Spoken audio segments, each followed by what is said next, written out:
The volcanic rift split the planet Karath 7 like a wound that would never heal. Rivers of molten rock flowed through channels that stretched for thousands of kilometers, and the air above them shimmered with heat that could melt starship hulls. The consortium species had declared this world worthless 3 centuries ago. They had planted a warning beacon in orbit and moved on to easier colonies. Captain James Okonkwo stood on the observation deck of the transport ship Persistence and watched the orange glow below. Behind him, 200 colonists waited in the cargo holds. They had nowhere else to go. Earth's overcrowded stations had no room for them, and the wealthy colony worlds had closed their borders years ago. "The rift system covers 40% of the northern hemisphere," said Lieutenant Park, his navigation officer. She pulled up a holographic map that showed the planet's surface. "The southern hemisphere has usable land, but it's cut off from the only freshwater sources by the main volcanic channels. So we need to cross the fire," James said. "That's suicide, Captain." The Velrith tried to establish an outpost here. Their ships could withstand temperatures up to 3,000 degrees. They still lost 4 vessels before they gave up. James turned from the window. He was a tall man with gray in his hair and scars on his hands from decades of engineering work. He had built colony ships from salvage, repaired reactors that others had declared dead, and found ways to make impossible things possible. That was what humans did. They looked at problems that made other species surrender and asked different questions. "The Velrith tried to fly over the rifts," he said. "They use brute force to fight the heat. What if we don't fight it?" Park frowned. "I don't understand. Come with me. We need to talk to Dr. Sharma." They found the colony's chief scientist in the lower cargo bay, surrounded by equipment that had been donated, salvaged, or stolen from a dozen different worlds. Dr. Annika Sharma was a small woman with intense eyes and hands that were always moving. She had been a theoretical physicist before the funding cuts, then a practical engineer, then an inventor who created things that made corporate research teams nervous. "The volcanic channels follow predictable patterns," she said when James explained his idea. "I've been studying the thermal imaging data. The heat rises, but it creates air currents. Strong air currents. Like wind tunnels," James said. "Exactly. The Velrith tried to push through the heat with their engine power. But if we built something lighter, something that could ride the thermal currents instead of fighting them, we might be able to navigate through the rift system." Park shook her head. "A glider? You want to glide through rivers of lava?" "Not a glider," Sharma said. She pulled up a design on her tablet. A heat-riding vessel. Multiple hulls, each one designed to catch the rising air and use it for lift. "We insulate the passenger compartments and let the outer shell absorb and radiate the heat naturally. We don't fight the environment. We dance with it." "Can we build it with what we have?" James asked. Sharma looked around the cargo bay at the scattered materials. "We can build a prototype. If it works, we can build more. But Captain, this is untested.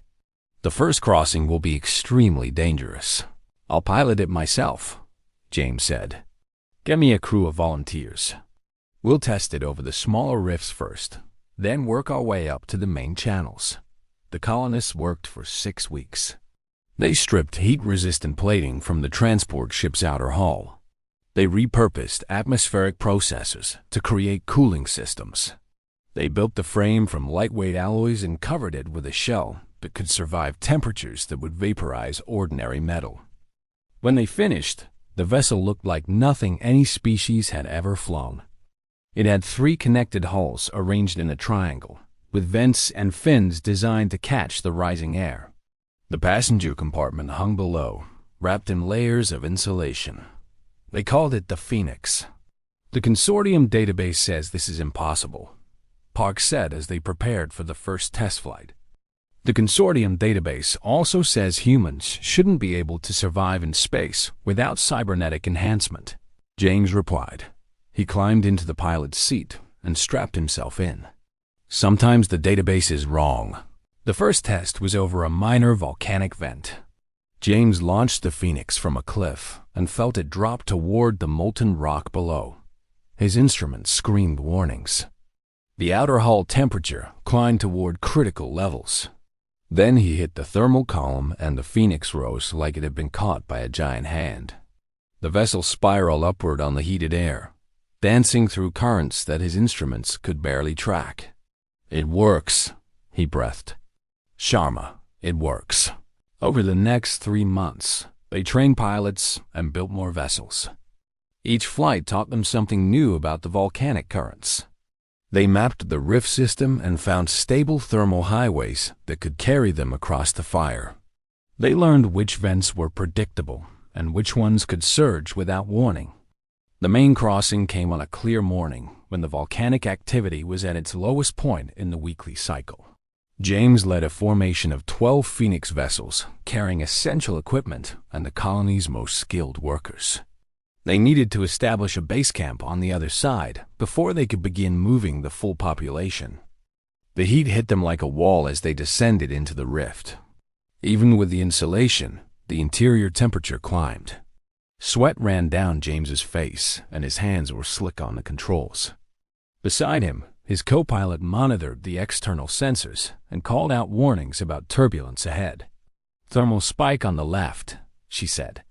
"A vent is getting active." James banked the Phoenix right, riding a current that carried them away from the danger. Below, the molten rock churned and bubbled. One mistake would mean death for everyone aboard. They flew for 2 hours through a landscape that no other species had ever survived.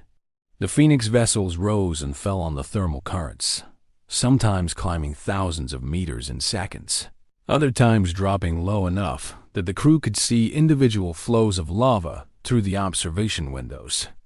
When they finally crossed the last ridge and descended toward the fertile lands beyond, James felt tears on his cheeks. The southern continent spread out before them, green and blue and beautiful. Lakes fed by underground springs reflected the sky. Forests of alien plants stretched toward mountains that had never known volcanic fire. They had done what the consortium said was impossible. They had crossed the fire rift. But their journey was only beginning. The base camp grew quickly. Prefabricated shelters rose beside the largest lake, and the colonists who had made the first crossing began preparing for the massive task ahead. They needed to move 200 people and all their supplies across the most dangerous terrain in known space. The Phoenix vessels could only carry small groups at a time, and each crossing consumed resources they could not easily replace. "We have enough heat-resistant material for maybe 50 more crossings," Shauna reported at the evening meeting. "After that, we're grounded. Then we need to find more materials here," James said. "What do our surveys show?" Park pulled up the geological data they had gathered since landing. "There's good news and bad news. The southern continent has mineral deposits that we can mine. Some of them might even work as heat shielding if we process them correctly. But the richest deposits are near the rift boundary, where the volcanic activity created unique geological formations. Near the fire," James said. "Yes. We need to establish mining operations in the transition zone, where the continental shelf meets the volcanic channels." One of the other colonists, a man named Victor, who had worked in asteroid mining, leaned forward. "That's not mining. That's suicide. The ground near the rifts is unstable. Earthquakes, sudden vents, toxic gases.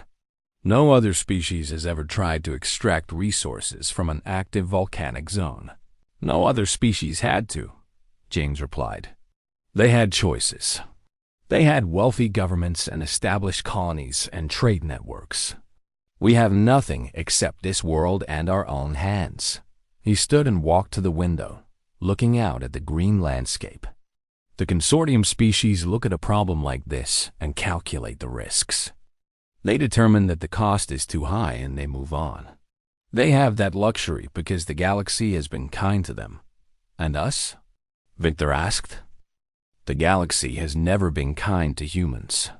We survived ice ages and plagues and wars. We crawled out of Africa with nothing but stone tools and spread across Earth. We built ships that took us to other planets when our own was dying. Every step of our existence has been a battle against odds that should have killed us. James turned back to face the colonists. The fire rift isn't different. It's just the latest challenge in a long line of challenges.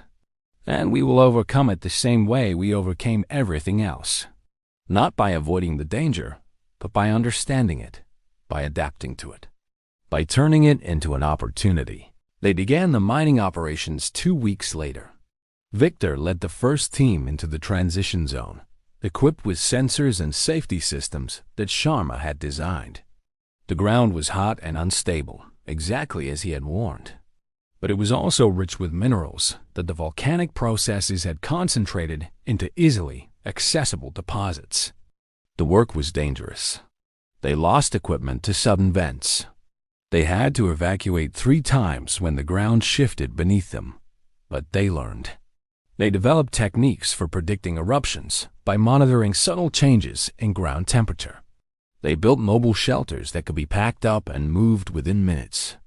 They created a system of warning beacons that gave them advance notice of dangerous activity.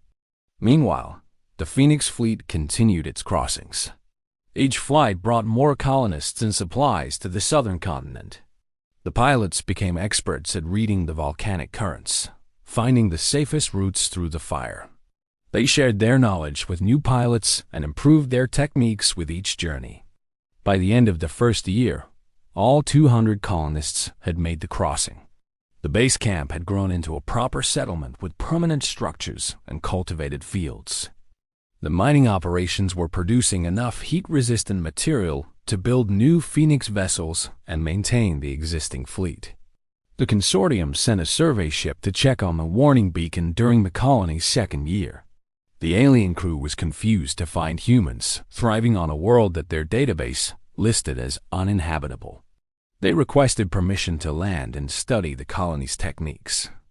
James welcomed them at the landing field that the colonists had built near the settlement. The consortium officer, a tall being with blue skin and multiple eyes, looked around at the buildings and fields with obvious surprise. "Our records indicate that this world cannot support a permanent population," the officer said. "The volcanic rift system makes transportation of resources impossible. Your records are outdated," James replied. He pointed toward the rift zone, where a Phoenix vessel was rising on a thermal column. "We found a way. You fly through the volcanic channels. We ride them. The heat that you saw as an obstacle, we use as a tool. The thermal currents carry our vessels where we need to go. The volcanic minerals provide resources we can't find anywhere else. This world isn't hostile to us. It just required us to think differently." The consortium officer watched the Phoenix vessel complete its journey and begin its descent toward the landing field. No other species has achieved this. No other species had to. James smiled. "Humans don't have the luxury of giving up. We adapt or we die. So we adapt." The survey ship departed with a report that would eventually change how the consortium viewed human colonies. The species that had seemed primitive and stubborn suddenly looked different. Their refusal to accept defeat was not ignorance. It was a survival strategy that had carried them through challenges that would have destroyed other civilizations. On Kareth 7, the colony continued to grow. They expanded their mining operations and built more Phoenix vessels. They established outposts on both sides of the rift and created a transportation network that connected the entire planet. The volcanic channels that had seemed like barriers became highways linking their settlements. 30 years after the first landing, the colony had a population of 50,000. They had developed unique technologies for geothermal energy, heat-resistant construction, and volcanic agriculture. Other human colonies sent representatives to learn their techniques, and even some consortium species began studying their methods. James Okonkwo died at the age of 92, surrounded by his children and grandchildren in the settlement he had helped to build. His last words were recorded and preserved in the colony's archives. The fire never stopped burning, he said. "We just learned to make it our friend instead of our enemy. That's what humans do. We take the things that should destroy us and turn them into the things that make us stronger. Never forget that. Never stop adapting. And never, ever give up." The colony named their capital city, Okonkwo, in his honor. At its center, they built a monument showing a phoenix vessel rising from volcanic flames. The inscription at the base was simple: "Through fire, we found our home."